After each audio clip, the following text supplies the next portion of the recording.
এশিয়ার অপূর্ব এক সুন্দর দেশ ইন্দোনেশিয়া। ইন্দোনেশিয়ার ঘোরার সবারই আমাদের কম বেশি আগ্রহ আছে। যখন আমরা বাংলাদেশ থেকে ইন্দোনেশিয়ার স্টিকার ভিসার জন্য অ্যাপ্লাই করব, আমরা জানি না ইন্দোনেশিয়ার ভিসা অ্যাপ্লাই করতে কী কী কিছু নিয়মকানুন আছে, এগুলো জানা নাই। কী কী পেপারস লাগবে এটা তো সবাই জানে। আগে নিয়মকানুনগুলোর কথা বলছি আমি। অবশ্যই আপনাদের ফর্মাল ড্রেস পরে ইন্দোনেশিয়ার ভিসার জন্য যখন অ্যাপ্লাই করবেন আপনারা অ্যাম্বাসিতে ফর্মাল ড্রেস পরে যেতে হবে, ছেলে এবং মেয়েদের। অবশ্য পায়ে আপনাদেরকে শু থাকতে হবে, তা না হলে অ্যাম্বাসিতে ঢুকতে পারবেন না। এটা অনেকে জানেন না, আমরা রেগুলার কাজ করি। এর জন্য আমি মনে করছি যে একদম ভিডিওতে ক্লিয়ার করে দেওয়াটা ভালো। অন্য কারো থেকে ফাইলটা রেডি করে নিতে পারবেন, কিন্তু আপনাকে অ্যাম্বাসিতে যে আপনার ফাইল আপনাকে নিয়ে অ্যাম্বাসিতে ইন্টারভিউ দিয়ে আপনি ভিসা নিতে পারবেন। আপনাকে ভিসা নিতে হবে। আপনার যদি ব্ল্যাঙ্ক পাসপোর্ট থাকে, আপনার যদি পেপারস ভালো থাকে, আপনি ভালো জব করছেন বা আপনি ভালো বিজনেস করছেন, সেক্ষেত্রে আপনার ইন্দোনেশিয়ার ভিসা হবে। ভিসার জন্য যখন অ্যাপ্লাই করবেন অবশ্যই মিনিমাম হাতে 2 মাস হাতে রেখে ভিসার জন্য অ্যাপ্লাই করবেন। আপনি সিঙ্গেল যেতে যাচ্ছেন, এর জন্য আপনাকে অ্যাপয়েন্টমেন্ট নিতে হবে অ্যাম্বাসি থেকে। আর আপনি যদি আপনার ফ্যামিলির সদস্য 5 জন, তো আপনাকে অ্যাপয়েন্টমেন্ট নিতে হবে অ্যাম্বাসি থেকে। 2টা ধাপ। প্রথম ধাপটা হলো আপনাকে অ্যাপয়েন্টমেন্ট নিতে হবে। অ্যাপয়েন্টমেন্ট নেওয়ার পরে আপনি 20 দিন পরে বা 25 দিন পরে একটা নির্দিষ্ট একটা ডেট পাবেন। সেই ওপরে যে মেল অ্যাড্রেসটা দেখতে পাচ্ছেন, এই মেল অ্যাড্রেসে আপনাকে অ্যাপয়েন্টমেন্টের জন্য মেল করতে হবে।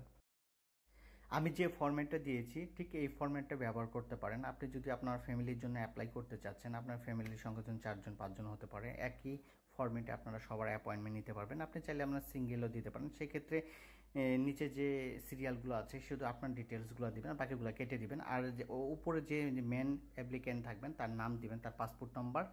আর এখানে যে দিয়েছি দেখেন নেম, পাসপোর্ট নাম্বার, DOB, এটা হলো আপনার ডেট অফ বার্থডে দিবেন, ঠিক আছে। আর যে ফরম্যাট আছে ঠিক একই থাকবে, কোনো কিছু চেঞ্জ করতে হবে না। নিয়ে শুধু বসাবেন আপনাদের নামগুলো, আর নিচে শুধু মেন অ্যাপ্লিক্যান্ট যে থাকবে তার নামটা শুধু নিচে বসিয়ে দেবেন, তাহলেই হবে। যদি সব ডকুমেন্টসের কথা বলতে যাই এখন ভিডিওটা লং হয়ে যাবে। আমার ভিডিও ডিসক্রিপশনে দিয়ে দেবো, সেই জায়গা দেখে নেবেন। এখন যে যে ডকুমেন্টসগুলো বেশি প্রবলেম ফেস করবেন সেগুলো আমি আগে বলে দিচ্ছি। আপনাদের যে অ্যাপ্লিকেশন ফর্মটা আছে, যখন আপনারা অ্যাপয়েন্টমেন্টটা পাবেন তার নিচে তারা লিঙ্ক দিয়ে দিবে, সেই জায়গা থেকে আপনারা ডাউনলোড করে চাইলে আপনারা টাইপিং করে নিতে পারেন, আপনারা চাইলে হাতে হ্যান্ডরাইটিং করে নিতে পারেন, এটা আপনাদের ইচ্ছা। আর 2 কপি ছবি লাগবে। আর একটা ফর্মের উপরে আপনি পিন আপ করবেন, আর একটা দ্বিতীয় পেজে আপনার একটা ছবি আঠা দিয়ে লাগাবেন। আপনি যদি বালি যান সেক্ষেত্রে হোটেল এবং এয়ার টিকিট দুইটাই বালি হতে হবে। আপনি যদি জাকার্তা যেতে চান, হোটেল এবং এয়ার টিকিট দুইটা জাকার্তা হতে হবে। আর ব্যাংকের কথাটা আমি বলছি, অবশ্যই 6 মান্থ ব্যাংক স্টেটমেন্ট দিতে হবে। আপনি 5 জন যাচ্ছেন, আপনার ব্যাংকের ব্যালেন্স থাকতে হবে 10 লাখ টাকার উপরে, মানে $2000 থাকতে হবে পার পারসন। আপনি যদি সিঙ্গেল যান সেক্ষেত্রে 2 লাখ টাকা থাকলেই হবে, আপনি ভিসার জন্য অ্যাপ্লাই করতে পারবেন।